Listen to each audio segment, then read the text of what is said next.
Hi there. It's time for some Q&A. So this week I've got a few messages that have come in by different platforms and my email. First of all, I've got Gina. Gina says, "Hi Lizzie, I've read your book and I love it. Thank you, Gina. Currently doing a wardrobe clear out and I have lots of pieces that I like, but I don't wear because I'm too lazy to iron them. What are your thoughts on this? Is there any way around this, or do I just have to suck it up?" So Gina, there's a couple of things. I'm with you on that. It is hard when you've got things that are just not quite ready to go when you want them. So there's a couple of things that I would go with this. Can you not outsource the ironing and just take it and have it done? It's something that I know that one of my Elevate members recently said that she'd done, and it was a game changer. So that's one thought. Depending on where you live, there's even companies that come and pick it up for you. That's one thing that comes to mind.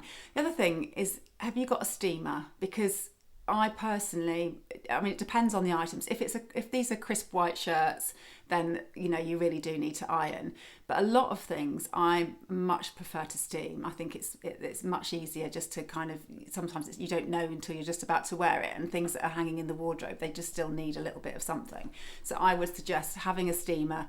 If you've got certain steamers have got a pad with them so that you actually put a bit of pressure on, and that still can give a bit of an edge. So I recommend a steamer if you don't have a steamer. The other thing is, obviously, if you buy items, this doesn't help you with the items you've already got, but going forward, if you really hate ironing, it's absolutely worth making sure that when you buy clothes, they've got a little bit of a man-made fibre in them, because they will crease less and they won't require that ironing. They might be better with a steamer. So there's a few tips that come to mind. Do let me know how you get on with that. And thanks for your comments about my book. Anjali, I hope I've said that right, Anjali. I was intrigued by your thoughts about doing a no-buy. Having listened to what you said about first having a fully functional wardrobe, I won't be doing it this year, but I'm keen to look at using resale sites to source some of the more expensive pieces I need. Do you recommend any particular sites? So it really depends on your price point. I personally am a big fan of Vinted. I think there's some great finds on there, and that's much more, obviously there's a lot of high street crap, to be honest, on there, but there are some really good pieces as well. From the more high end, the one that I know that I've heard people have used, that I know amongst my clients, is Resale Collective. That's one that you could definitely look at, which has got more designer pieces. But really, to get that fully functional wardrobe, I personally, if you really know that you need certain things like a good pair of jeans and a blazer and things, I personally would use, it's not wasteful to be going to stores and buying intentionally on things that you want brand new, knowing that you're going to get the thing that you want in your size.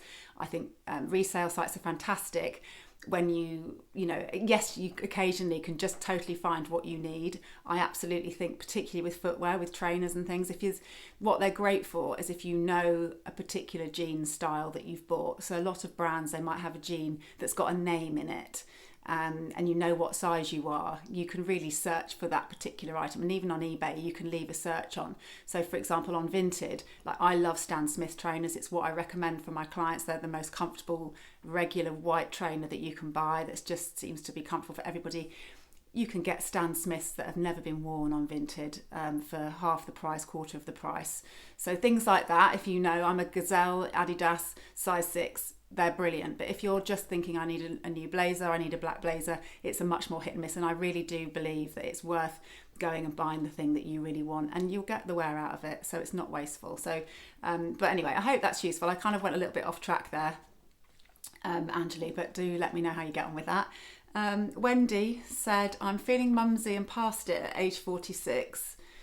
Can things be different with my unflattering body changes? Wendy, I'm sorry to hear that you're feeling a bit past it. You are totally not past it at 46 at all. I think that what happens, in my experience with my clients and people that I come across, my friends about that age, sometimes you can just feel a little bit like you've lost your way, and you kind of wake up. This is my experience.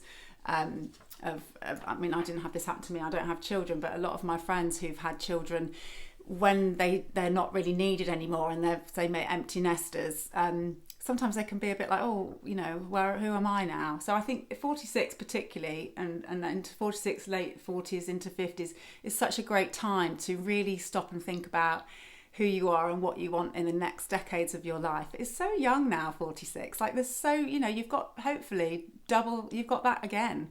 And I think the idea of women in their late 40s and 50s being, older, like in the old days where that was kind of old, and now it's really not. Now you're right on the brink of the best years yet, I believe. And I think there's lots of things that have contributed to that. But it can absolutely be different. And obviously you've mentioned here unflattering body changes. The most important thing you can do is accept yourself. I know that's easier said than done, but it's definitely worth really working on that. And buying clothes that fit and flatter you now, buying good quality clothes, buying clothes you really love that feel nice on your body, not just the stuff that you feel is making do, kind of smash and grab shopping, but really buy things that you feel nice and that you'll know you'll get a lot of wear out. It's absolutely worth investing in yourself at this time and buying things you really like. And doing some research, like looking into what you like. Find a style icon who you can copy. Find somebody whose style that you like, that you can think, oh, I like how that's put together. I'm going to look for a jumper like that and some trousers like that. And, don't be afraid to use other people and copy, basically.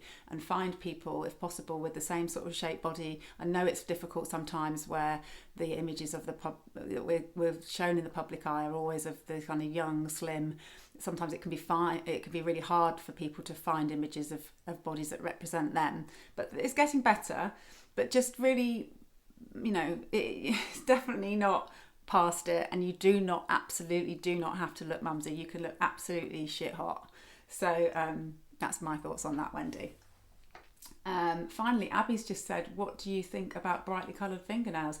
I think they're great, Abby. I mean, obviously it depends on, what a lot of my work, I talk about work where it's going to be dependent on your position, your age, the industry you work in, all of those things. Having said that, sometimes when you're older, you've got more agency to be who you want and to really have a strong personal brand. And if that's part of your personal brand, it doesn't matter if you could be in a corporate lawyer, bank, whatever, and be wearing crazy bright colours with drawings on them and, diamonds or whatever you want. But it really depends. And this is where it comes down to your personality and what you like. But also you have to take into consider your audience, which is obviously your colleagues and your clients. And take all of those things into consideration. But definitely on the weekend, why not? Have fun. So that's it for those questions. If you've got any questions, please do send them in. I'd love to know them. I'd love to answer them on this little segment that I'm doing. So hope those were useful. Please do let me know how you get on. Bye.